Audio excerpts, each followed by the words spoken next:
Good morning. Distinguished invited guests, the media, ladies and gentlemen, I'm glad to open the second day of this CEO Summit. We will all agree that yesterday was intensive and there was a lot of great insight into how the future will look like for businesses. This morning, I'm going to look at the issues from a different perspective. While we look at technology and the systems that are required to prepare for the future, we should not forget that the people involved would have to acquire the right skills and training to embrace the future. Driven by accelerating connectivity, new talent models, and cognitive tools, work is changing. As robotics, artificial intelligence, the gig economy, and crowds grow, jobs are being reinvented, creating the augmented workforce. We must consider how jobs are designed and work to adapt and learn for future growth. Technological and social forces are transforming how work gets done, who does it, and even what work looks like. In the face of these technological and social forces, it could be imperative for businesses to rethink their approaches to the how, who, and what of work in fundamental, perhaps even transformative ways. And as usual, there seem to be no easy answers. While we anticipate the future of work will be better in some respects than many of our present day realities, we also anticipate much turbulence. The complexity of what lies ahead can make many business leaders feel as if they are navigating whitewater rapids rather than charting predictable courses of action. The driving forces of big data, the Internet of Things, and the growing number of Generation X individuals in leadership positions have led to the rise of exponential technologies and data-driven organizations. Organizations that can capture the potential value unlocked by technology and data's unprecedented availability are anticipated to outpace their peers. We often refer to these organizations as exponential organizations. We define an exponential organization as one that has a disproportionately large impact or output compared to its peers, and that enjoys an exponential return on assets such as talent, capital, or intellectual property. An exponential organization's exponential return on assets may be largely due to the use of new organizational techniques that employ the right mix of exponential technologies, business models, and most importantly, human talent. To successfully operate as an exponential organization, an organization should find the right mix between people and technology to scale impact and accelerate growth. Exponential organizations seem to have mastered artful augmentation, leveraging the power of technology while further developing the human skills set needed to capture value in the market. They generally see technology not simply as a way to create efficiencies and cut costs, but as a way to unleash exponential growth in abundant markets. They can redefine their markets and use data to create new industries. For example, the sharing economy and crowdfunding.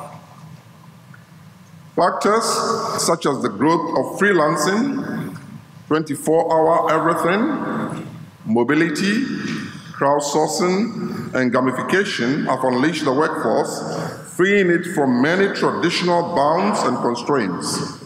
Indeed, one of the fastest growing workforce segments is the alternative worker, one who works off campus and outside of an organization's official talent balance sheet.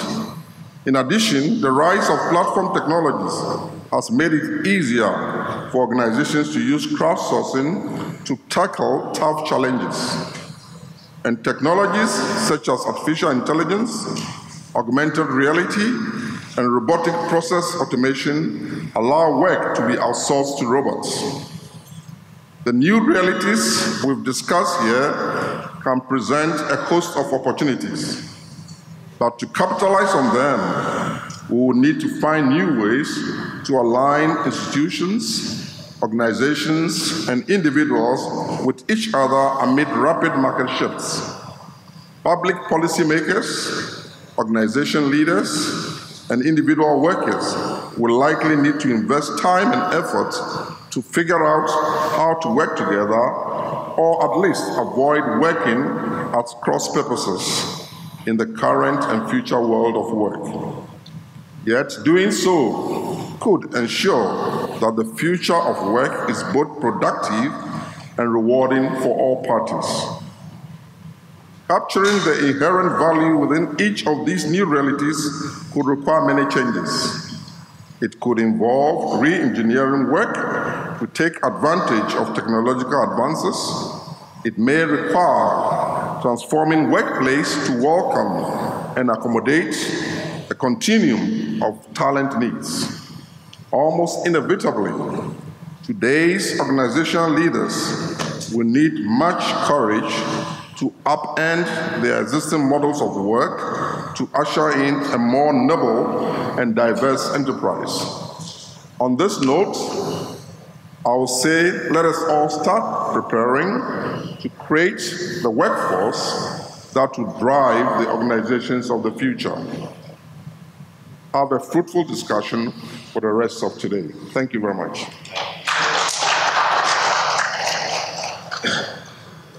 We're grateful to you, Mr. Charles Labi-Odum, for that warm note of welcome and setting the tone for this morning's plenary.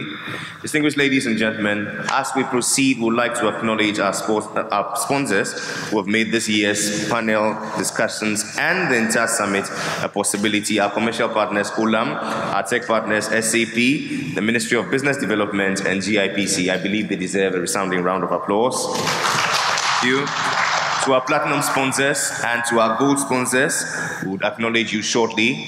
But ladies and gentlemen, a peep through the program reveals a very short outline, and I've already intimated that the gift of the occasion is the presentation by SAP, where they'll be walking us through their breathtaking technology that can assist business and economic transformation. This morning, we delve straight into the heart of the matter, corporate governance and ethics. Prior to that, ladies and gentlemen, it's befitting that we have an insight perspective on this topic. This morning, we're pleased to have the founder of the Rehoboth Foundation UK, a woman whose work and achievements far precede her. You can please check on her profile, which is written right here in the brochure.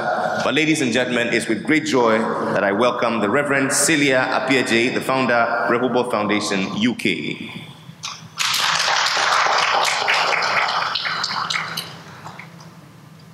Good morning. It really is a good morning. Talking about the future, so it's a good morning. Well, good morning, leaders of industry, our chiefs, innovative thinkers, distinguished guests, changers of destiny, all protocols observed. As I thought about today and yesterday, there was such a wonderful day, I thought, congratulations to the conveyors and organizers, and definitely the sponsors of this great summit. You see, when a nation's political, business, and social leaders begin to think and engage intentionally, thinking about the parameters within which our future will emerge, there is hope for Ghana. I think that deserves a clap offering for Ghana, not for me. It's what we don't talk and think about is our greatest danger. The future is here. Let me just introduce it to you in a minute. Yesterday ended last night. Indeed, in a few hours, it may still look dark and the stars will still be shining, but we will be already in Wednesday. You see, the future is never really as far as we think it is. When I was younger, when you think about the future, you just think of one day, and something that will never happen, but it's caught up with us. So those who don't think about the future will never have one. The lenses through which we see life and do business is vital. See, when you're born, everything in the world is normal. Anything invented in the world before you are 35 is definitely revolutionary. Anything invented after you're 35 is unnatural and wrong, because we can't handle it and we don't understand it. By its very nature, leaders do two things. They're visionary and they problem solve. In this first or fourth industrial revolution, we live in what is called a VUCA world. VUCA. I used to think that was alien language till I realized it was volatile, uncertain, complex, and definitely ambiguous. Volatile, uncertain, very, very complex, and very ambiguous. Change no longer has a beginning and an end. It is ongoing and complex. There's never just one change. Yesterday's unresolved change spills over into today's necessary change. And it must be done if we are to remain buoyant as businesses, relevant, and have a competitive edge. This morning, I want to speak to you about future-fit leadership in the next few minutes. Future-fit leaders understand the context in which they lead. They understand their VUCA world. Leaders underestimating the impact of automation, as we've heard said just a few minutes ago, will face some serious challenges if they don't learn to be lifelong learners and advocates of change. Therefore, developing a culture of change and an army of change agents within our organizations is a number one thing, because leaders by nature hate the status quo. Number two, future-fit leaders need to be nimble at change and become adaptable. Future-fit leaders, in fact, you can't define future-fit without thinking of the word adaptable. Jack Welch says it well. He says, change before you have to. That means change before it can be effectively employed has to have anticipation. It has to see into the future. But if we can't see into the future and we cannot do change, if we're still on the dance floor, as they say. You know, if you've ever danced on the floor, you're next to another person's body. There's close proximity. And we've got to get onto the balcony, far away from the act itself, in order to see what lies on the horizon. On the dance floor, we're constantly occupied with strategy and operations. As a leader, as a CEO, as a manager, you know that's a buzzword: strategy, and operations. But we're still too close to the act to be able to make decisions that affect the future in the way that is seismic. What the horizon brings must dictate our operations, so we need to get involved with the horizon. Change becomes necessary when there's a discrepancy between what is and what ought to be. In an age of disruption, businesses live or die by their ability to adapt. Therefore, embracing the understanding that what got us here will not necessarily get us into tomorrow. What got us here worked yesterday. So yesterday's logic, as they say, will not take us into tomorrow's success. Change has to be intentionally planned and never assumed. As we get into position as future-fit leaders to embrace a technologically and advanced future, we must ask ourselves certain questions. What do we need to keep? Because every time we speak about change, it feels like we have to throw everything out the window. But what do we need to keep? What must we discard? Because everything that we're doing is not useless just because technology comes up. So what must we keep? What must we discard? And what do we need to just simply rearrange within our businesses and organizations? It starts with anticipation and detecting what is a weak signal. We need some sensory systems that can detect weak signals and weak tones that are speaking to us and interpret them early. So I'm going to tell you about two of my friends. I have some wildlife friends, and two of them are the frog and the bat. Frogs recognize patterns. When you actually put a frog in a glass jar that has 1,000,000 dead flies. Frogs love flies, but that frog will die of starvation. Why? It's in the midst of plenty, it's a midst of abundance, but it will die because frogs only work and recognize established patterns. They look at the curves of the insects. They detect by movement, they detect by light. They cannot tell the difference between prey and predator until they can detect patterns. Once this information has been gathered, a pattern recognition circuit puts everything together and the frog says that's a prey. That's a predator. When the flies are dead, no such signals are sent forth, so it cannot interpret. Yet the frog is so tied up in that pattern, it cannot change nimbly. Bats, on the other hand, don't work with patterns. They process signals. They anticipate what they see on the horizon and they respond to it. They have a sophisticated sensory system. It has been said that bats' ultrasound sensory system achieves feats of detection and navigation that would strike an engineer dumb with admiration. You see, when cruising, the bat is content with a low frequency. It updates the picture of the night world constantly with about 10 pulses a second. When it detects something that could be a prey, or it could be a rival or an obstacle, it changes its sonar pulse instantly and it soars to 200 pulses a second. It is twice the speed of a flickering light bulb. If you've seen a fluorescent light bulb that goes bad, it begins to flicker. You'll see how fast it flickers. Imagine changing your operations that quickly because you sense what is coming to you. That's how bats operate. Now, why is this necessary? Bats also use frequency modulation to help them distinguish between outward pulses and inward echoes. They understand that echoes happen long after. If you wait just for the echo, you're going to be too late. Their brains can deduce the relative speeds and flight paths of their prey from a long distance. Why am I telling you this? Ladies and gentlemen, chiefs, frogs live 2 to 3 years. Bats can live up to 50 years. This morning, let me ask you a very important question. Are you and as your organization an apotro or apai? Is your organization more of a frog organization or is it a bat organization? What does the future look like? It's called innovation, creativity, ingenuity. I just want to show you a few things, give you some ideas about ingenuity in case. Yeah, ingenuity right there. If you're lacking ideas this morning, you owe me.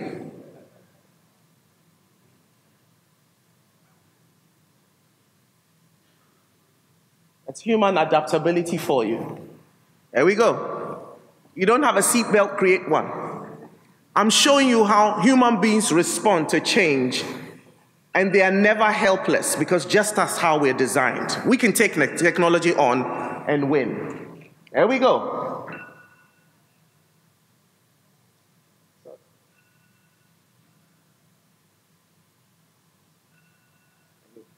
Land Rover was here and I was showing them, giving them some competition. Can we still do that? We can't. Okay. Technology, as I finish, is never impartial. Technology is never impartial. It's not neutral. Future fit leaders think through the future and change with people in mind. This morning, the stage is set to think about stewardship ethics or ethical stewardship. Future fit leaders think through the how of how we will deploy technology whilst we're deciding the perimeters within which the future will emerge. It is called relational proximity. Can I tell you a story? And the protagonist of this story, many of you will know, but this morning we will leave Delilah out of it. It's a case study. Samson is a champion. Samson has a great, thriving business, but his competitors are edging in on him, and one day he decides to, that's technology for you, interrupting when you don't want it to. One day he decides to eradicate his competition. So this is what he does. It's a great idea. He comes up with the strategies. He ties a whole lot of foxes' tails together, and he releases, and then he puts a torch and fire on them, and he releases the foxes into the vineyards and the cornfields of his competitors. We know what the result is. They devastate every bit of the cornfields and they finish it off. Bingo, something has success. But the question has always got to be asked, what happened to the foxes? Ladies and gentlemen, industry chiefs, as we think and we embrace the excitement of what technology brings, the opportunities of what technology brings, may I also remind you that technology comes with a lot of threats. We must have people in mind. As we make decisions that affect people's jobs, as we embrace technology, we must ask ourselves, what's happening to our human resource capital? People trust us. The word technology comes with the same breath, insecurity. If you think that as a leader you can make decisions that affect people's life and they will not affect you, let me remind you that the 21st century is full of the stories of CEOs and founders, even people like Steve Jobs, who were kicked out of their boards because of what change brought, and because it was not, their operations did not align with what happened. In the words of Mueller, let me remind you, he says this when he did nothing when others were suffering because of change. They came for the socialists, and I did not say nor do anything. They came for the trade unionists, and I did not say nor do anything. They came for the Jews, and I did not say nor do anything. Finally, they came for me, and there was nobody to speak for me. As we make decisions concerning technology, let's remember, people matter. When a leadership decides that productivity, profitability, and dollars mean more than people, they lose every privilege. Enjoy today. Thank you very much.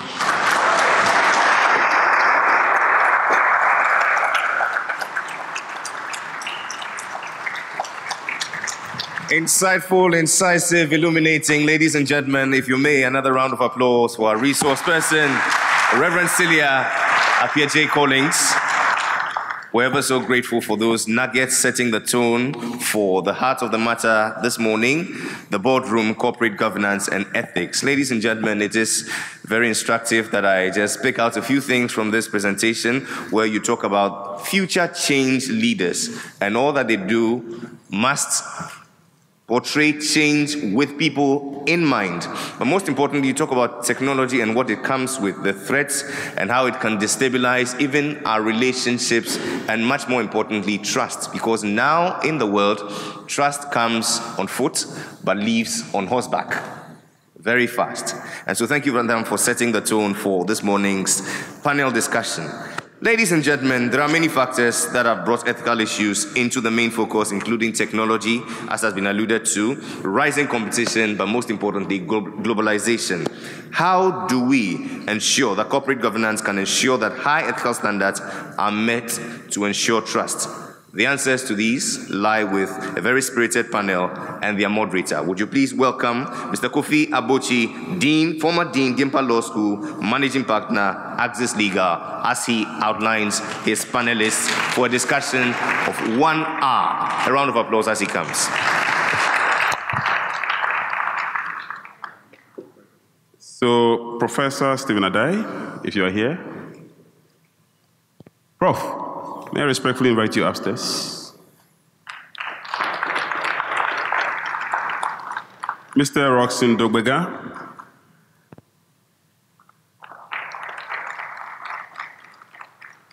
Madam Karen Akiwumi Tano.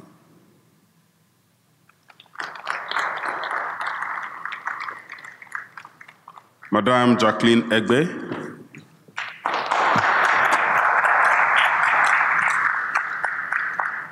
Professor Kwame Ameya Domfe.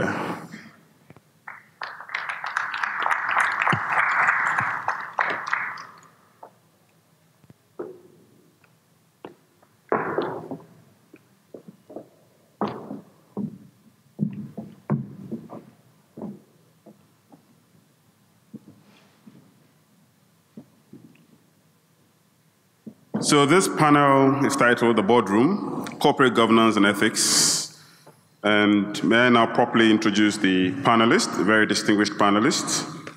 Professor Stephen Adai is the chairman of the National Development Planning Commission. He's well known to be a former rector of GIMPA. Mr. Roxin Dogbega is the president of the Institute of Directors, Ghana. Oh, I'm sorry, I think I skipped a name. If Mr. Edward Efa is here. Mr. Efa? Okay. I'm sure he will join us possibly in the course of the conversation, but yes. Madam Karen Akilumi-Tano is the board chair of First Atlantic Bank. You really have to forgive me. I'm not sure why I skipped another name too. But Madam Marcia Ashong, she also here? Okay, I guess that's why I skipped it. Madam Jacqueline Egbe is the Chief Compliance and Ethics Officer for Airtel Tigo. And the last person is also not here. So I will finally mention Mr. George Akuma. Yes, Mr. George Akuma, please.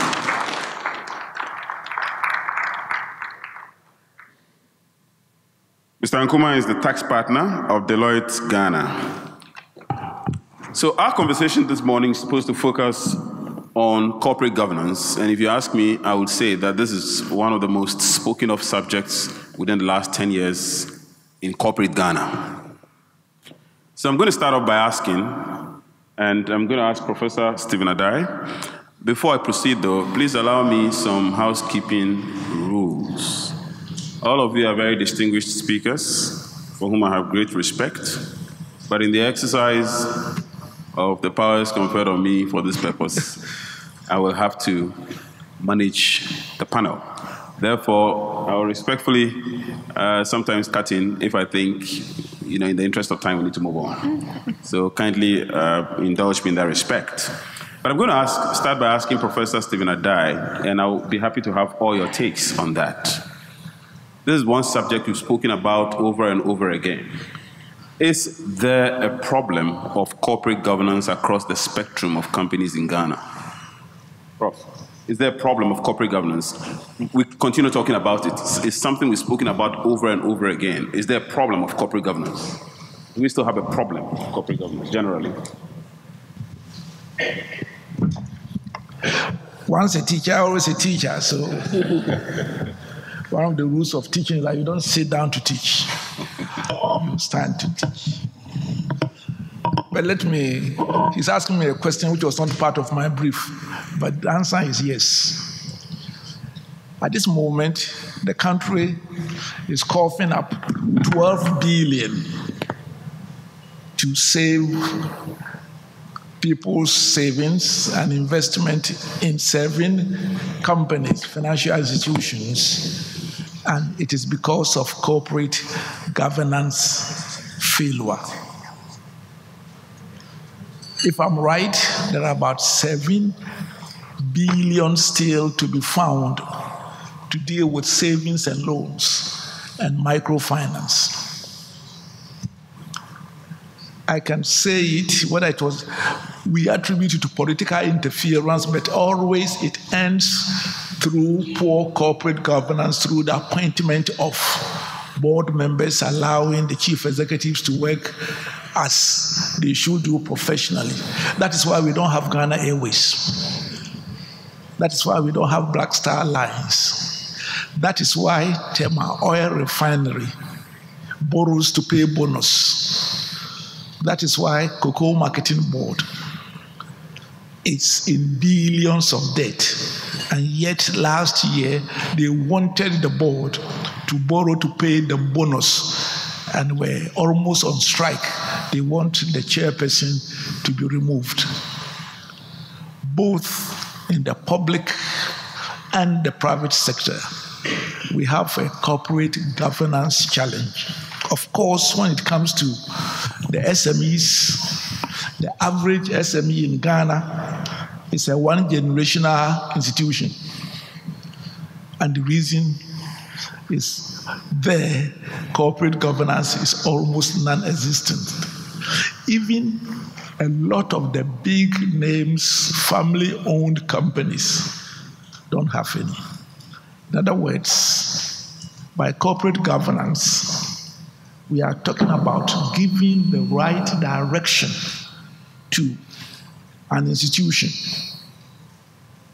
in terms of where it should go, its strategies long-term, putting in the controls, risk management, and the rest. And assuring that they are complied with. And finally, effective, truthful communication with the stakeholders, be it shareholders or the other publics of a corporation. Interestingly, this is not only a Ghanaian phenomenon. 2008, 2009, the whole world, the subprime issues were actually a corporate governance issue, whereby greed, wanting people lending to individuals whom they knew has not the means. If you lend $250,000 to an individual to buy a house who is earning $10,000, how is he going to pay it? Right, Prof, but again, my question, respectfully, I guess my question is, we've been talking about this for so long. Have we gotten to the point like ethics, where some people say some things you can't teach? People either are or they are not. Is it a problem that, how do we ensure corporate governance? Because we don't have it, like you're saying. I'm getting there. I was given 15 minutes, unlike them. I am there. Yes, so Okay. my 15 minutes. Very well. And he's my former boss, so I have to be careful. Anyway, so what I'm saying is that it is a serious issue. Unfortunately, that gives an impression that there's no good corporate governance anyway. That's not true.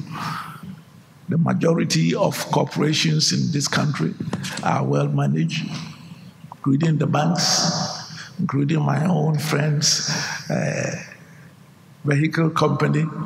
I must mention it so that when I finish, he will give me one for free. It's taking him so long after being my student, and I won't mention his name. His laughter would give him up. So, but it is fundamentally a challenge in our part of the world. Now, the issue is the fish always rots from the head. When you look at established companies, often the 3 C's of competence, you tend to have qualified accountants, qualified directors.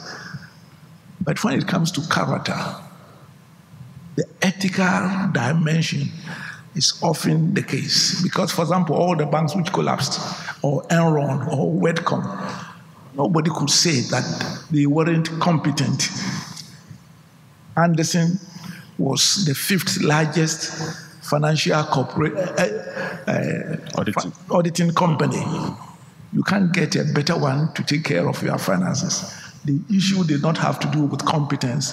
It had to do with the fiduciary responsibilities of those entrusted with corporate governance, trust, duties of care, loyalty, good faith, exercising due diligence and independence, especially of the board members, dealing with conflict of interest. These are the moral and ethical issues that undermine these companies.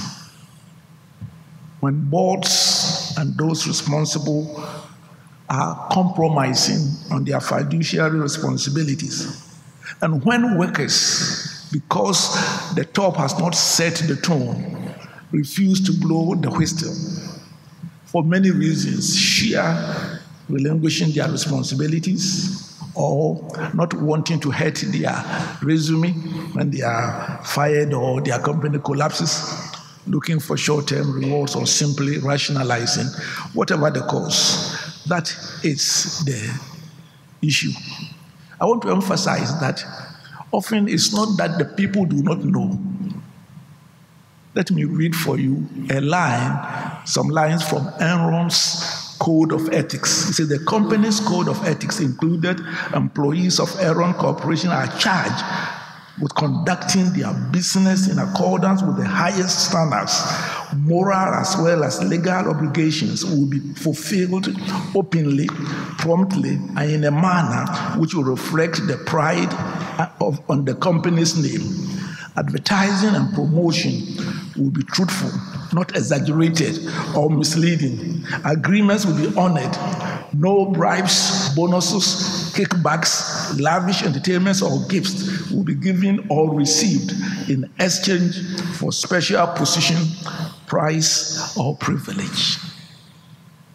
Yet Enron fell due to lack of integrity, inside trading, conflict of interest, cover-ups. There was a big gap between theory and practice. Okay, Prof, I have to disrupt you, but again, just important questions. You said it is not about competence, or maybe not only competence. Which means competence is one of those. Oh, yes. Competence, then there is the character, and then care. Right. So in ranking, for example, ranking the various challenges, where would you put competence? Would you say that competence is the number one problem, or ethics is the number one problem? It depends. When you are dealing with the small companies, oftentimes they are at par. When you are the type of institutions which are represented here, it is always character, the ethics, because they will have met the usual qualification, the ability to do so. It's whether they will come. So it depends upon which institution, but most of those represented here, you are dealing with ethical issues, fiduciary responsibilities. Let me conclude by saying that, because I have a few things for the time-wise, how do we move into a more ethical environment and regime? Because for me, that's more interesting than saying what has gone wrong in the past. First, charity begins at home. The ethics, values, and morality within the general culture must be addressed. If you are taking a country like Ghana, modern corporate governance was premised on what Max Weber called the Protestant ethics: integrity, frugality, people looking at the long term and not the short term. That context is no longer operating, and that has to be addressed. And it's a leadership issue. National leadership in this regard. If you take Ghana, when parliamentarians, for example, can for 4 years receive double pay and wouldn't say even they are sorry, and nothing happens to them, the whole atmosphere, those Ghanaians here, when you go to your village, they are expecting you to behave like Bill Gates, and don't ask you, how did you get that money? That requires a more systematic attack at the national level. Secondly, the legislative framework, supervisory regime, and enforcement must be strengthened. It is said that by Kierkegaard that opportunity for corruption, likelihood of being caught and prosecuted, and the probability of being punished define the integrity of any system, and these must be strengthened. The role, then comes the third, the role of the regional, international, and company codes. That's where the IODs come in, because when there is a general, among the executive themselves, the directors, there's a strong peer review and expectation, the chance that these things will happen will go down. Again, and that's about the general background, there's a need to broaden the definition of success, business success. There has been lately too much emphasis on the bottom line, share values and growth, and not how you get there. When we come to the organizational level, certain things must be in place. It depends first and foremost on the composition, training, and qualification of the directors. By qualification, I'm talking about not only academic qualification, but the character, competencies, and ethics. Right. Clear articulation of effective board charter. Then board leadership. The chair, those who chair, and how they are prepared to do it. And then the willing independent evaluation of the ethical system. Right. 2 minutes, rotation, placement of the directors, and also we must look at the ethical standards, how they are going to be enforced. Finally, I believe that it is in the interest of directors to maintain high ethical values because it pays. Oftentimes we look at it from the, if you don't do it, you go to prison. Of course, when you are caught, you go to prison. When you are not caught, you don't get away. Right. It is good for every company. If you take your fiduciary responsibilities well, you will find that you win the trust of investors, shareholders. You have loyal customers. If I buy your product and doesn't work, next time, it says every one aggrieved customer negatively affects 20. Unfortunately, it is about 1 to 5, those you please. But it pays to be ethical. All good companies built to last, who grow from good to great, to borrow the words of Jim Collins, are built on strong ethical foundations. I thank you. Thank you, Prof. Please. Thank you very much. And don't follow me because I had 15 minutes. And once a teacher, always a teacher. Karen, you are a board chair. Yes. May I ask you, why do boards, ultimate governance in companies, why do boards struggle to provide corporate leadership from the level of governorship where you are all the way down to the managerial structure downwards? Why do boards struggle? What is the problem? We talk about it, but we don't just do it. It's very loud. That's a bit of a tough question. I think that there are some boards who struggle. There's some that don't. In the main, the more well-resourced boards of companies, your multinationals and so on, tend to focus a lot on governance, on ethics, on values, and on pushing that all the way down the companies. The smaller companies with fewer resources are struggling even to be profitable in whatever area it is they have chosen. And believe, I'm sure at the level of some of the smaller SMEs, for example, they may be 10, 15 years old.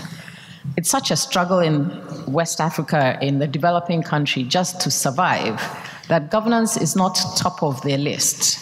And usually that's the first thing to go when they are faced with huge problems. Survival. And remember that, in Ghana, for example, 2013-14, we didn't have the Ebola crisis. It was in other countries in West Africa, but it definitely affected the performance of our economy. All these little hotels and hospitality institutions that were expecting droves of tourists to come in, all of a sudden, there was nobody there. And these hotels would sit open with staff, air conditioners running, and so on and so forth, no business. In those kinds of circumstances, the first thing on your mind is not governance, it's survival and how you are going to manage to continue to pay salaries. On top of that, then you had Dumso for a good 2 years, and all kinds of companies collapsed.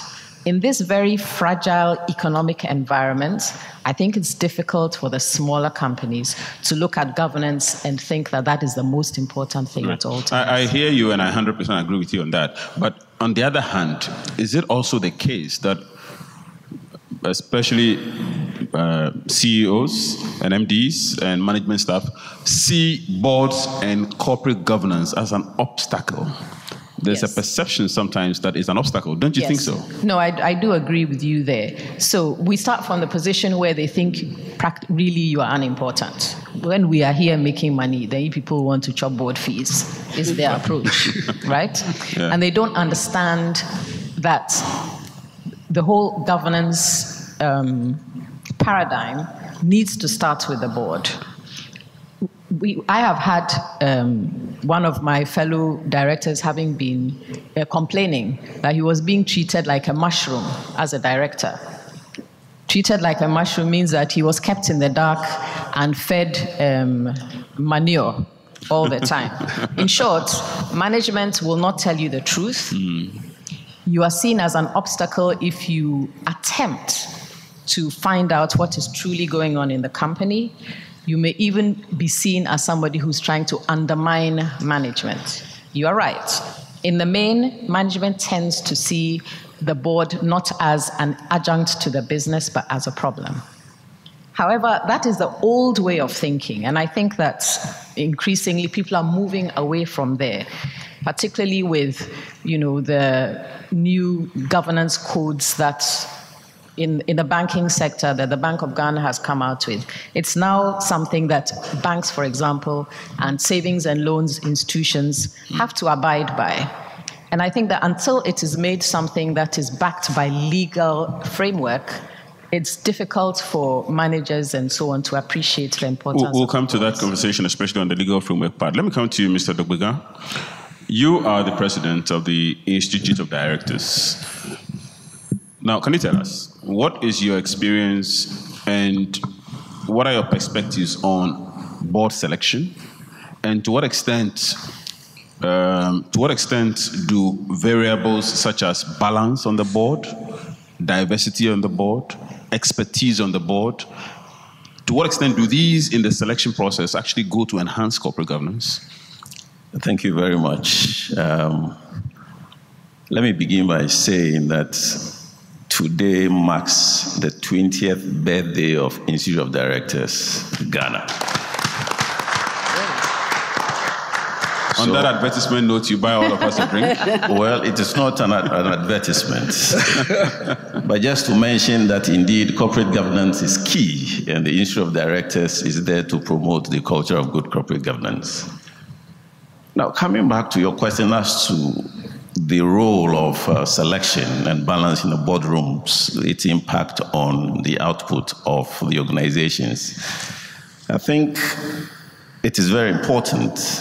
And if you talk about the effective functioning of organization, it starts from the board.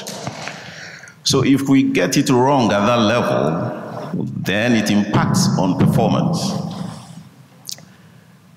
Board. Sorry. Go ahead. The board selection process is very critical.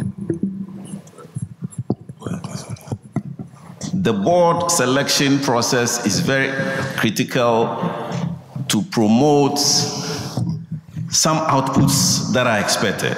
One of them is ethical culture that Prof. and Madam has been talking about.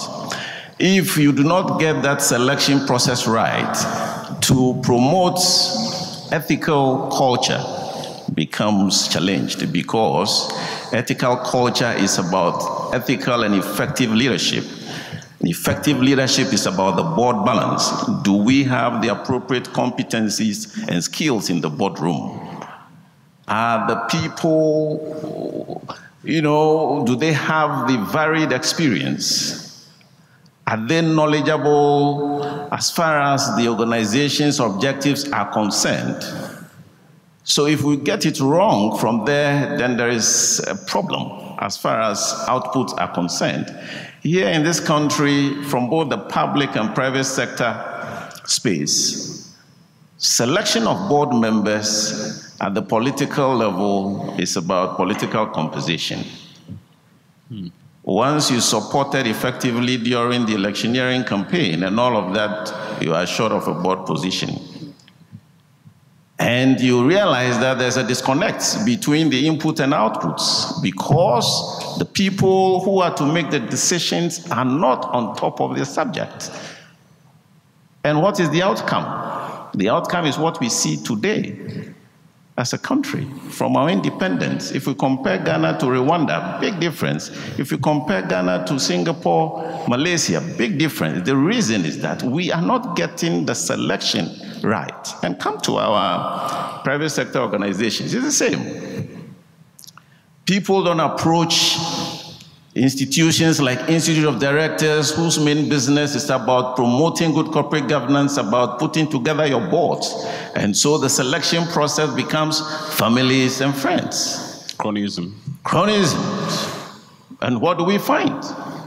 You find the issue that you attempted to respond to, that you don't get the objectives of the organizations achieved because the people there cannot make it happen. They lack the appropriate leadership that brings results, that brings good performance. They cannot effectively control the organization. Just a quick one on this. The regulations of many companies allow the appointment of members of the board on the basis of, say, shareholding. Yes. So you hold a certain number of shares, you appoint a member to the board. Yes.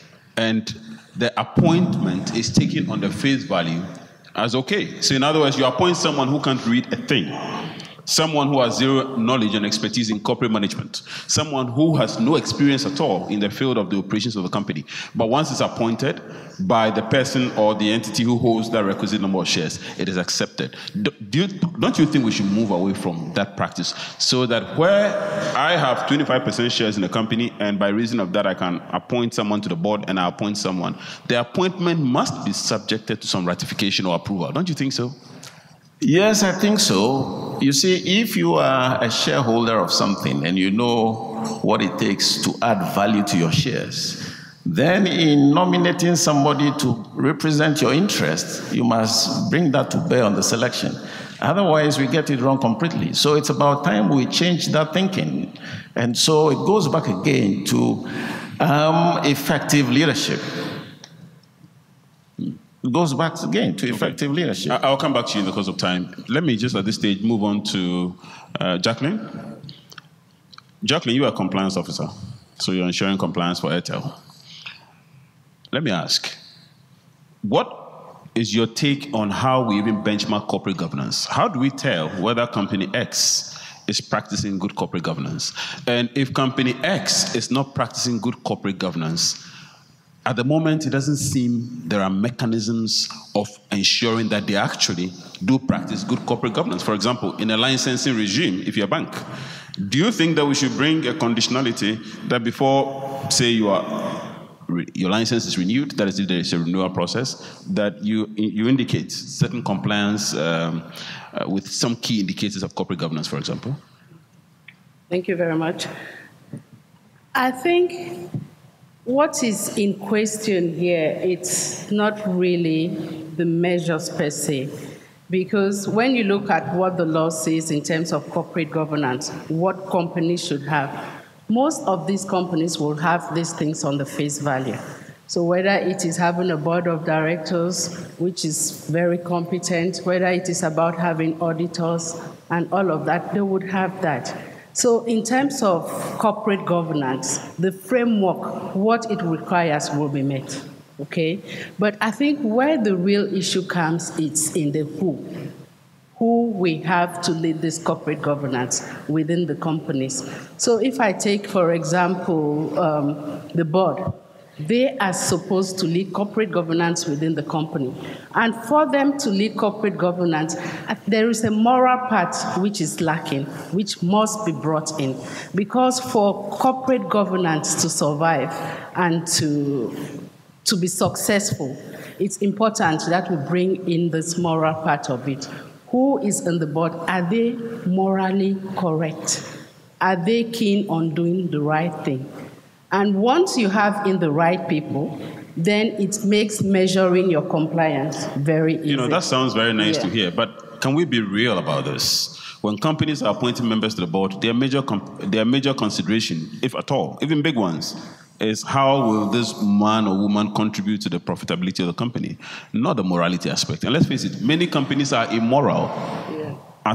As corporate group, they agree on immorality in their planning. They agree on that. So this idea of morality, I mean, it sounds nice in public, but in private, there are companies that, for example, if a company has come to terms with the fact that a product that it sells is contaminated to a degree, and they have checked the quantity of produce in their warehouses ready to go to the market, and they do the estimation, and they can tell that should we recall, this company is going to suffer a massive liquidity issue on the basis of that.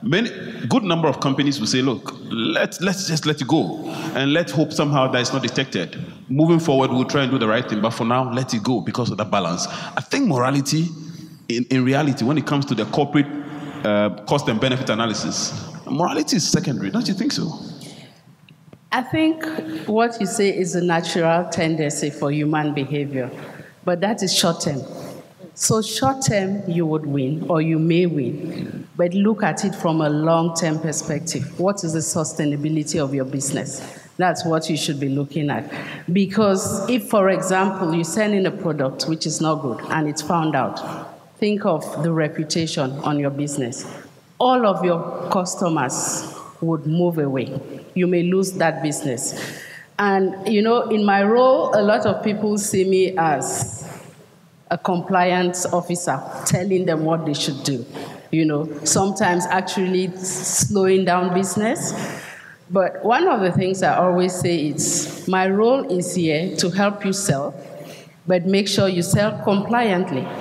Because I have been in situations, from my experience, where businesses are quick to move to the marketplace. They want to defy everything, you know.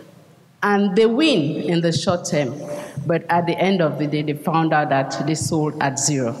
So I think once leaders start having that in the back of their mind, then they start seeing the place of corporate governance and why ethics and compliance is so important for a business. Setting the tone at the top, making sure the company is clear of their corporate values and how they want to do business.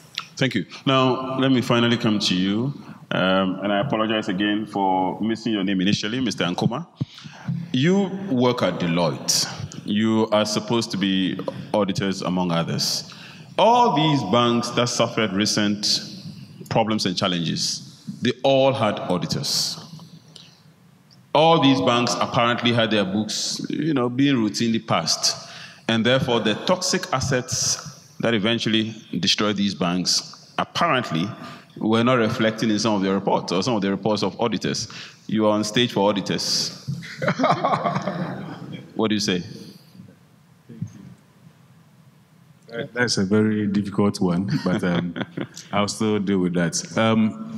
I always want to take corporate governance from two perspectives. One internal and two external.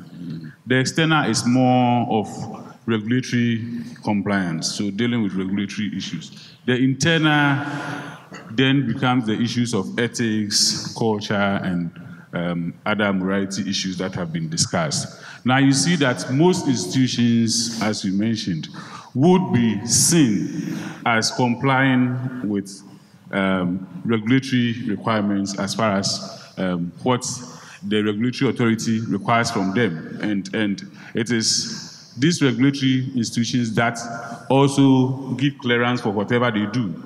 So they check on them. But then when it comes to the internal, that is where the issues are. Because the internal side of it, you see that whatever is going out, if internally we have not considered ethics in what we are doing internally, then you see that what is going out will be just portraying something to the regulator to perceive that this is what I'm doing right, but then coming really inside, maybe the internal aspect did not work. But these auditors are external. Yes, auditors are external, and most often you see that they are required by regulatory requirement and the law to do this. But the internal ones, some become more of morality, some become more of internal policies, which does not necessarily have regulatory requirements. So the auditor would bring that to the attention of the shareholders, but that is not part of what the auditor is expected to report as a regulatory compliance issues. In other words, if the related party issues and all the other complaints that the Bank of Ghana has brought up in the revelations that we've all come to know now, if an auditor is reviewing the assets of a bank, for example, and he finds out that the bank is building too much toxic assets, and a lot of these challenges are also related to related party issues, among others, and the board is not complying with due diligence, proper standard ways of doing things, you are saying the auditor is not supposed to inform the shareholders as per notes on your editorial? That's exactly what the auditor informs the shareholders. You will inform them? Yes, the auditors are required to report to the shareholders. So the auditor will definitely, once this comes to sight, and don't forget, the audit always have a scope. Okay, and I always say that once you come to auditing, there's what we call the expectation gap. the gap between what the auditor is required to do and what is perceived to be done by the auditor. Okay. And so that gap is also there. That one we always have to look at. That's the beautiful theory. Can we look at the practice too? Can we agree? And let's be honest. I mean, everybody in here is in the industry. People know things. Can we agree that there's some degree of complicity? There's some degree of collusion, and that there have been accusations and allegations of auditors reporting what they are told to report. I mean, what do you say about that? That is to still mention what I just mentioned, and that is the expectation gap. Some of these perceptions or sort of indications that there's sort of collusion or whatever is just an expectation gap. That is not the... You mean it's a perception? Yes. A perception? I'm saying that it is an expectation gap because the auditor... But that expression is confusing me. Okay. And the best way sometimes to go on is to confuse... what is expectation? I'm just saying the word is collusion and complicity. Yes. And I can see your boss looking at me closely and wondering whether I should just ignore that. Yes. But let's discuss this. There are allegations of collusion. The allegations of auditors seeing things and turning a blind eye because, all kinds of things happen in our country. And Prof mentioned something at the beginning, that if you don't change things at the general cultural level, the subculture, because everything we're doing here is a subculture. The main culture is Ghana. The subculture is banks, other industry, and all that. So he's mentioning if you don't change that. So is it possible that indeed sometimes you have collusion between auditors and the persons or the entities who are supposed to be audited? I mean, but I don't know whether you want Prof to come in and have a take, but otherwise I wouldn't say it may not exist. It may exist. Okay. But what I'm saying is that the auditor at any point in time have a scope to operate within. Now, the auditor is always appointed by the shareholders. If the shareholder can say that I appointed you to do this scope, and the auditor did not report within that, then you can always say that the auditor has colluded with whoever he's... Prof has been disagreeing. Let me hear Prof quickly on that. That's totally, Mr. Auditor, not acceptable. You, as an auditor, has to operate according to your professional ethic. Now we have the International Financial Reporting System. It requires, for example, a certain type of impairment that has to be done.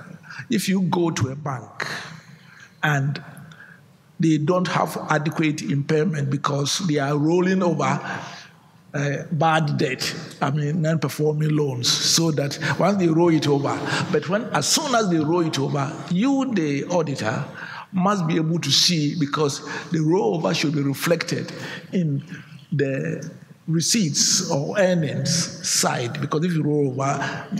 So I think that, I used to say, sad to say that, but nobody ever steals government money without the complicity of an accountant. It's impossible. Always they are involved. I believe that... This is comforting to hear for the lawyers. Because the lawyers have been said to be the most demonic of all professionals. Actually, but apparently we have a few accountants who join you. But on a more serious note, I think that... oftentimes, when I was using Enron, I decided to use a faraway one, but Anderson was very, very much involved in what happened. Right. Because it's not easy, I agree, for an auditing firm in 1 year to be able to discover things. Because if you have got a smart chief executive and a board, but if you follow consistently and you don't come up with what is wrong, then there's something wrong.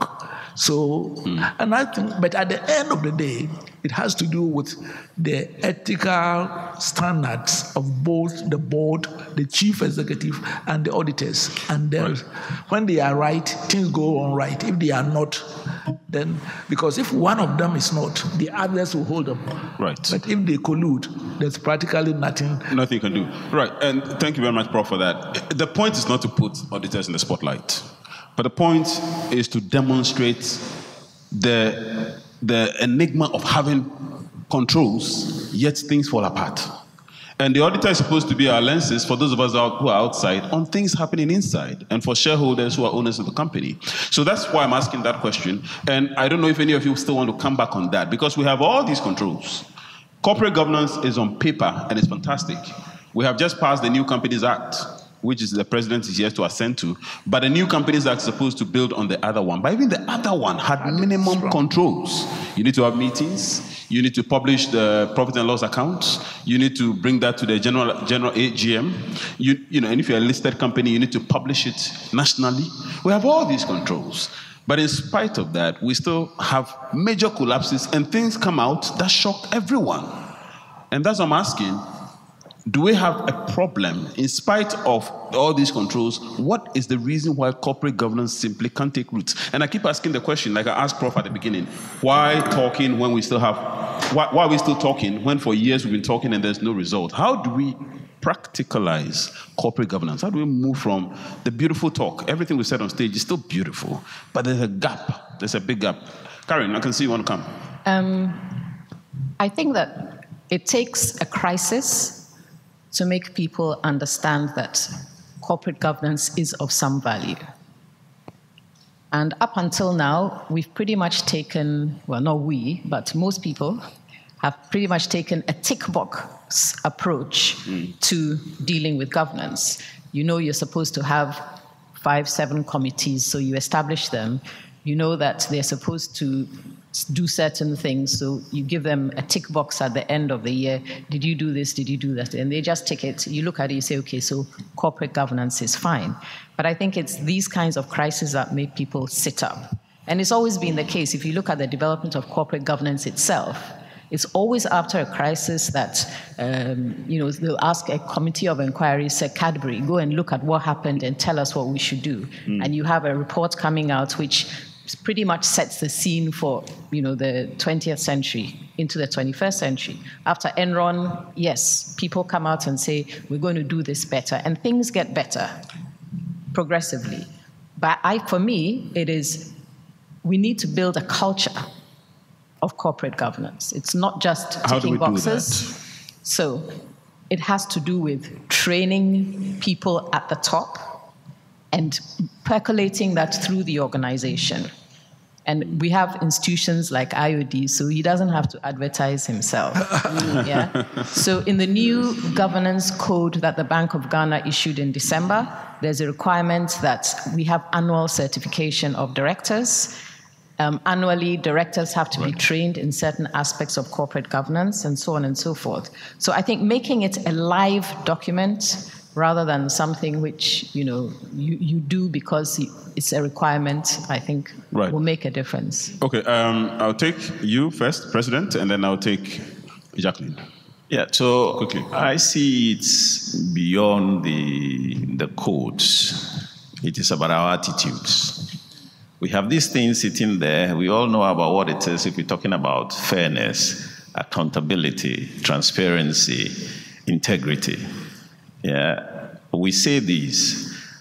The challenge is attitudinal. Are we able to live by these expectations?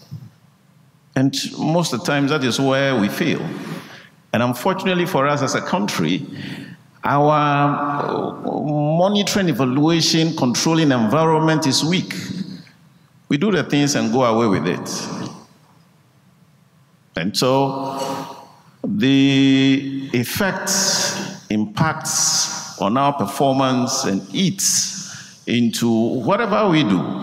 And that is what we find, that we have these controls in place, we have the codes and all of that. But beyond the codes, it's about the practice and enforcement. But the starting point is we ourselves, and that is why emphasis is on ethical leadership. Right. Before you go on that, and because you're the president of the Institute of Directors, this is important. Beyond the attitude, which I think I 100% agree with, can we also agree with the fact that the mindset of people when it comes to companies could be part of the problem? I.e., some people believe that boards are a problem for them because boards diminish their power over their own companies. Yes. Some years ago, I used to be in Kumasi, and I always cited this example, where somebody wanted to send his son abroad, and then the embassy refused him a visa. And he came to me asking me for assistance on that. And the first thing I saw in his application, which is why the embassy refused the visa, was because his company was fully paying the cost of travel for the son. So the question I asked was, is your son a member of the board? He said no. Is your son a director, a staff of the company? The son is not.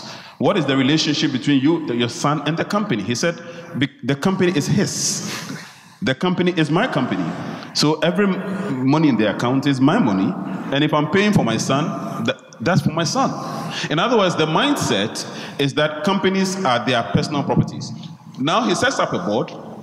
The board comes in there, and the board is pretending to know more than he knows. And the board is telling him, you want A or B, we can't give it to you, etc. There's a sense that boards come to take away companies that they have personally built. How can we change this mindset to, especially as you speak of attitude now, the sense that, look, you can establish a company, get people to run it for you, and make more money, as opposed to let it be under my control. I won't bring in third parties who come and tell me what to do and refuse me approvals of things that I think I own.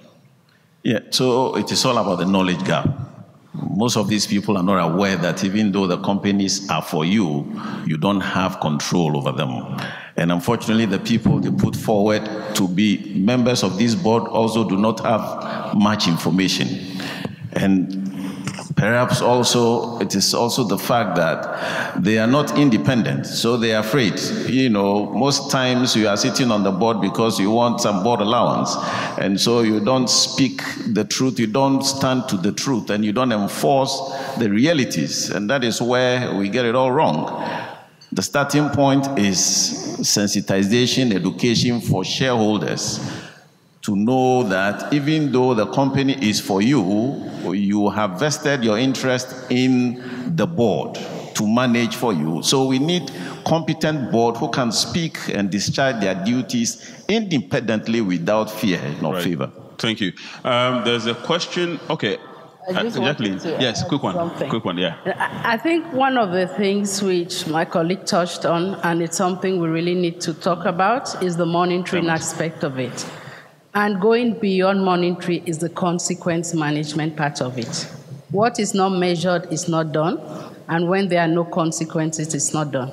So if we take, for example, the Enron case that we talked about in America, we know what happened to most of the corporate nationals in America once that case was done, and they could see their colleagues, CEOs and auditors going into prison. I think once we start applying consequences to people who breach corporate governance law, then we will see more effectiveness as to how corporate governance is being conducted in our various organizations. Okay, thank you. That's a smart one. I have just 7 minutes, I've been informed. Actually, it's about 6 now. And there's a question from the floor, but I think it's been answered, so let me just ask again. Is lack of integrity and excessive pressure society puts on people in leadership, pushing leadership not to adhere to corporate governance? I think, Prof, you mentioned that about when you go to your village, everyone, is expecting that Mr. Buchi has been appointed CEO of something. I mean, everybody in my village must feel it. There's a little, and then you have to start wondering how to make that up. So suddenly, I have to start embarking on trips that are not necessary to accumulate some per diem. Well, first of all, there's no doubt at all that the average Ghanaian, when he works in other jurisdictions, at least conforms because of the general cultural milieu. However, it's not an excuse for you to say that because the general culture and expectations are this. I mean, there's one small thing I did about 25 years ago when I was younger with less cemetery flowers. Watch your mouth. Was this. I decided that when I go to my village, I don't give anybody money, period. And at that time, I was working with the UN, and it was almost a shock because I was the chief of the African Bureau, UNDP, and when I come, I go with a CD card, they meet me and take to my village. And what I want, and I establish that when I can come to my village without distributing money. Including your chief? Including everybody. And what I will do is, but of course, I identify some needs like school children who must go to secondary school and other things. But when I go back, when I've identified the needs, I would send money for it to be done. We must design strategies. We cannot continue to say that this is the way we do things. And I also think that especially not the family ones, which require a lot of difficulty, family businesses, but corporations should not appoint anybody who is quote-unquote self-sufficient. If you appoint somebody into your board who needs your board allowance for survival, you are not going to get a good one. It's as simple as that. You mean you should appoint someone who doesn't need it, yes, or who needs it? He must be self-sufficient. He doesn't need your money, your board allowance. Because I always say that, why should... Prof, how can need be equivalent to guilt? I don't get it. No, what I'm saying... I can be in need, but I should be able to contribute. No. If, given our society, yes, if you appoint somebody on your board, right, who is dependent on the allowance for survival, the likelihood, I believe that directors should be above a certain level before they are appointed into a... I was invited, I won't tell you the company, but one of the richest indigenous companies 1 minute, just in Ghana, by some respectable people to help. Within less than 1 year, I said, I can't. Why? And actually, they were taking very good care of me. But because I didn't need it to survive, I can say, and I walked away to the shock of everybody, and I won't tell you. So I believe that a director must be above a certain cut. And unfortunately, and especially after the state one is for rewards, we appoint people in the position of directors who don't meet the minimum competence, minimum character, and fiduciary responsibilities. And that's what we get. Can I go on since you are not... Yes, perhaps. Okay. I think I'll be grateful if you can just... Yes, I'll finish. Thank you very much. You are always time-oriented on these things. You want to clap, you can clap. Please. Yes. So because of time, I'm winding up.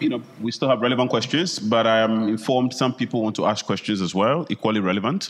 I'm more than happy to take those along the line. We are about to wrap up. But let me just quickly ask all of you, and I will appreciate a 1-minute answer, even though I know that's tight, about state-owned enterprises.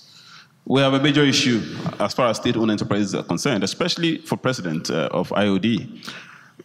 The governance issue there, how do we intend, from the standpoint of the IOD, how do we intend to help bring those up to the level of the private sector? Because the corruption of the public sector invariably ends in the private sector.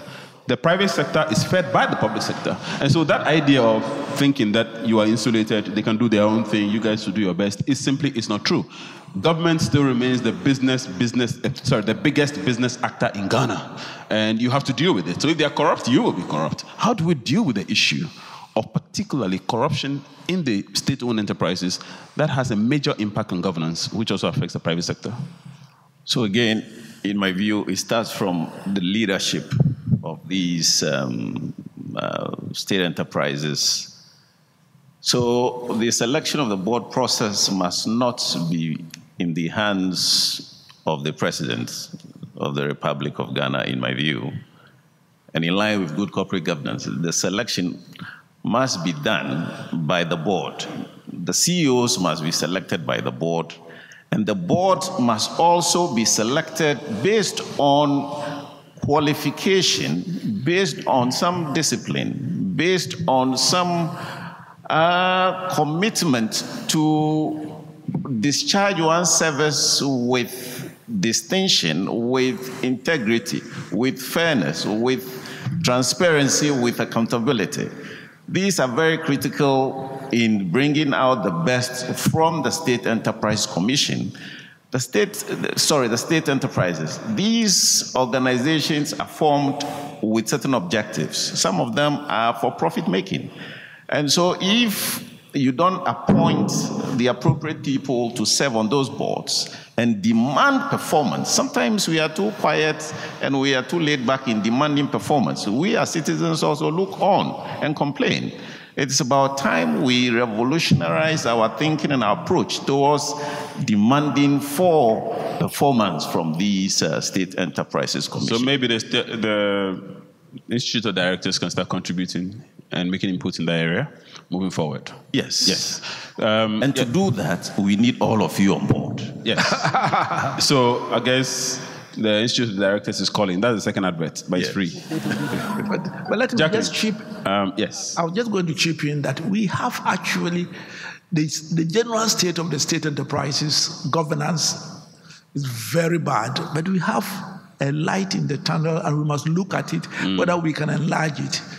There has been a decoupling of direct political interference in the appointment of the state media, whereby the National Media Commission that appoints the boards, and unfortunately they also appoint the chief executives. But if we had gone further, we must have independent institutions that appoint the boards, and the boards appoint the chief executives. Unless we do that, we will continue having every 4 years or 8 years the boards and corporate governance influenced by NDC or NPP, and it will continue to be bad. Thank you, Prof. Jacqueline, do you have any perspectives on this? Yes. I think it all boils down to us looking at the issues on corporate governance from a holistic perspective, and not just like it is for the corporates or it is different for the private sector. I think another thing, it's one of the key things which, as you rightly say, hampers corporate governance is this whole corruption and how the part the state plays in it. It is very important that from a perspective of the government, corruption is one of the things which the government must deal with. And what we find with most corruption is there must be for there to be corruption, there must be a corruptor and a corruptee. So where does the corruption comes from? It comes from the private sector also to facilitate this. So once private sector also have in place the right governance, it also from a state corporate governance perspective bridges the gap. Another thing which is like the pressure which is put on government officials, for example, or people in general. I remember in my country, I'm not from here, I'm from Cameroon, a young boy was asked, what would you want to be in future? And he clearly said, I would like to be a famer, which means like 419.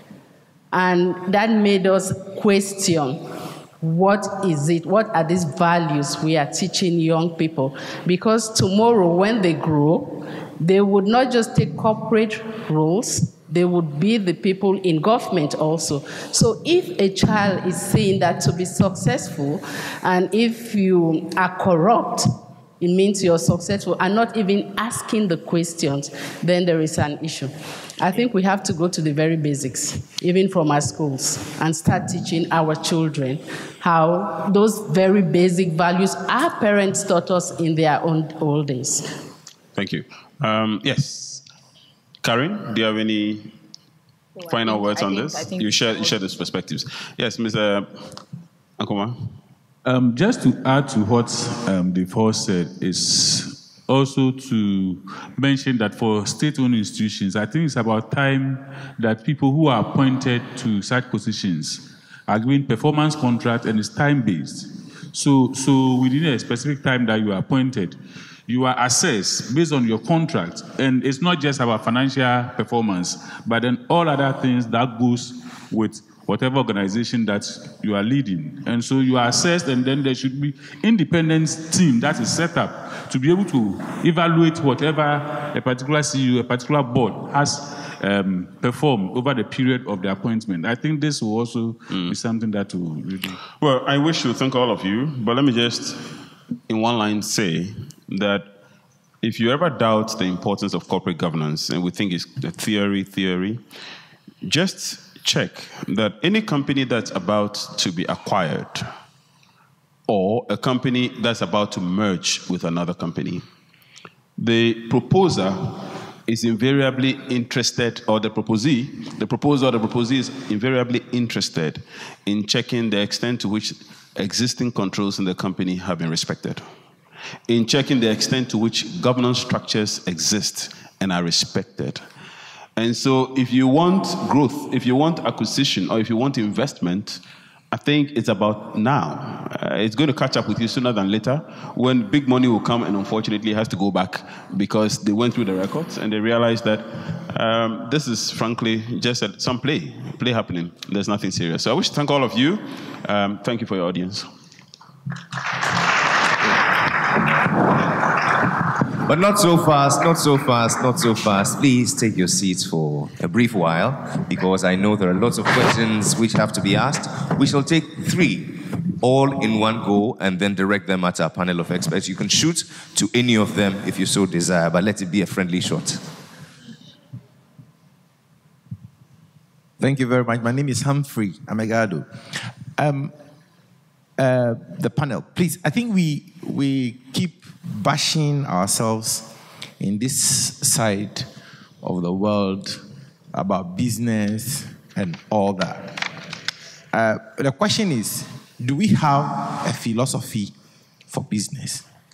If you go to very progressive societies where business is lifted to very high levels, they consider that beyond creation of human being, the next thing is business.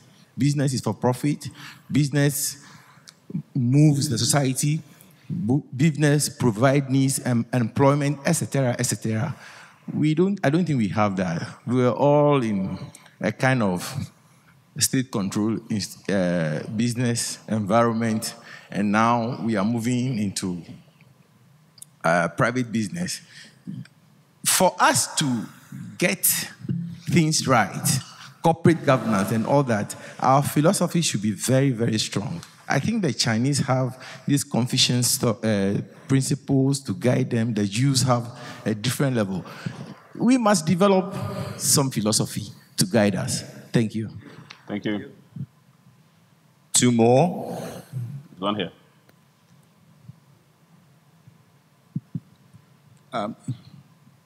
Hello, my name is Billy Draga. I have a very basic question, and I think I'm going to direct it to Professor. There is a theme which you mentioned about competence and qualification, and it has been sounded across by the panel. Is there a difference, in your opinion, that you can be qualified but not competent? And that could be one of the challenges that we face. All right. And the very last one by our keynote speaker, Reverend Celia Biagye. Thank you so much for such a robust conversation, which must be had over and over and over again till we get there. But I'm concerned that a leopard doesn't always change its spots very quickly. What are our plans for our millennials? In another 10 years, they will be sitting where we're sitting right now. How do we make sure that history doesn't repeat itself? I'm also very concerned about the ethics, the values, and the character issue, because everything that I do comes from who I am and my ethics and the values that I hold. So character has to be at the base of the thing. What plan do we have for the future for our millennials? Okay, so the first question was a comment. Yes, but you can take your perspectives. But the second one was about qualification and competence, the distinction. I think, Prof, you took that. You mentioned the qualification and competence thing. Yeah. First of all, if you can make it snappy. Let me take the competence issue. I didn't say competence and qualification. I said they must be qualified. And under the qualification, I mentioned 3 things. Because the character is a qualification. We have restricted qualification to PhD, MP, and that things. No. The first has to do with character qualification. Then competence, because also you don't put because he's a saint. If he doesn't understand, he must also be able to read the financials. He must be able to understand, the production and other things. So it is both. So my qualification, probably I confuse you, is that they must be qualified. And for somebody to be qualified as a director, and also if you read my books on leadership, as a leader, you must have character, that you must capability, that's where the competence of what you are doing, and also the care for the institution, financial responsibilities. That's what. As to, I believe that, first of all, we must be very careful. There are good, well-run companies in Ghana, and there shouldn't be any doubt at all. I don't want to, I think that, probably let me be specific so that, even among the banks, Fidelity, and there are 23 banks which were cleared, and 7 went under. So we must be very careful if we give the impression that there isn't any good companies in this Ghana. We still have the Unilevers, we have the rest. So, however, the preponderance of our companies are SMEs and family-owned, and even when they are bigger. That is why we tend to have only one generational company, because the level of corporate governance there is weak.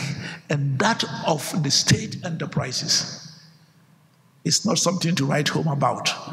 And given the size of government-owned institutions, including public sector institutions, electricity, water, highways, then we are in a big problem. Okay. Thank you, Prof. Do you want to also take the competence and qualification or the millennials? Yes, I want to respond to the first question as well. We have a philosophy and perhaps also the millennials. I'll start from the millennials. That's why it's the agenda for the youth. It's important for me to report that the Institute of Directors is currently embarking on a serious conversation with NCCE to start what we benefited from, the civic education. We want to take that to the grassroots. In fact, some people think that at the adult level now we have lost the fight. We have become so rotten that it will be difficult to get the change at the big level now, so we should take the fight to the grassroots. And that is what we're doing currently, and very soon we'll be rolling plans to begin to impact on the youth at that level. The second is about whether we have a philosophy. I'm not too sure whether we have one single philosophy that is driving us as a nation, that we all buy into and which is dictating the tempo. What others have done was to look at the triple effect as to having an agenda that responds to the society, the economy, and the environment.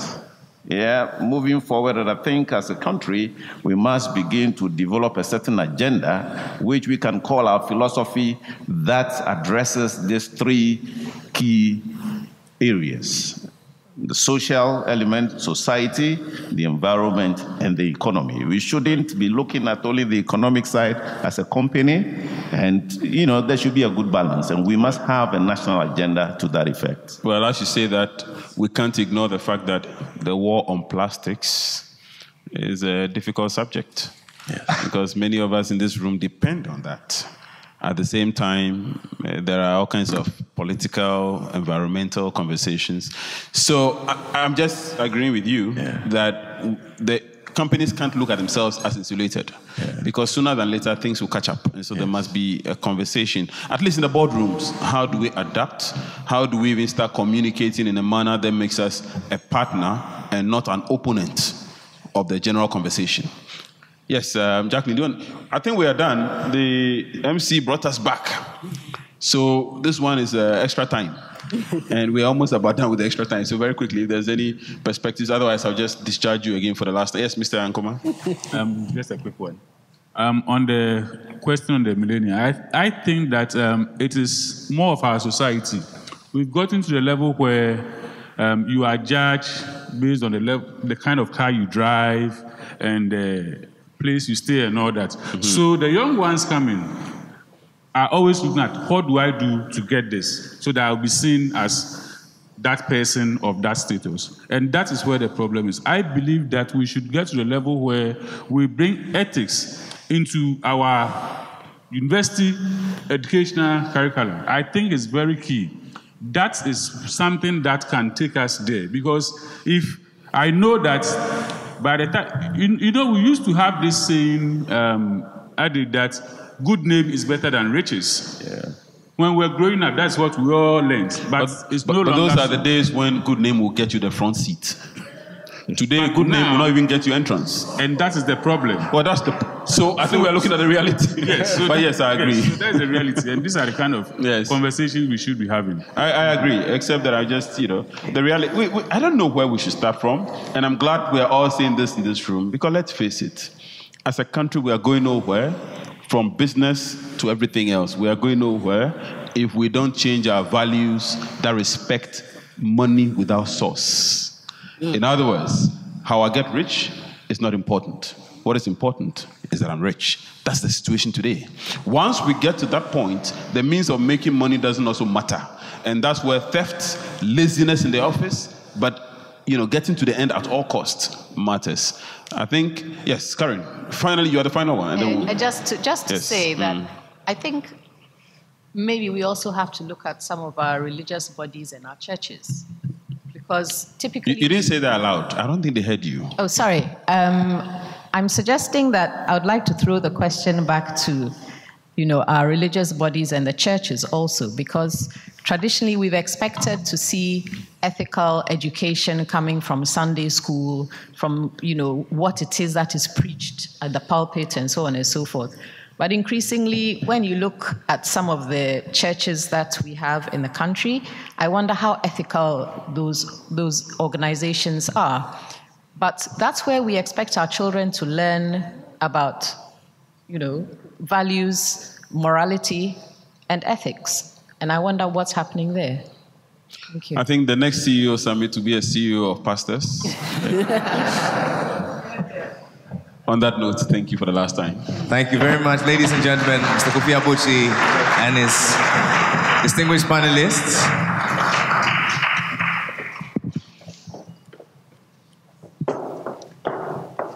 And while sitting with our keynote speaker, Reverend Celia Appiah-Jay, and Dr. Mrs. Ellen Hagan, some amazing thoughts came through. Dr. Hagan is the head of Lene Services. For those of you who know, it's one of Ghana's foremost recruitment agencies, and she has some practical insight on millennials and especially what to do to shape the attitudes. Please, what you shared with me, could you just do that in 2 minutes, just 2 minutes right now?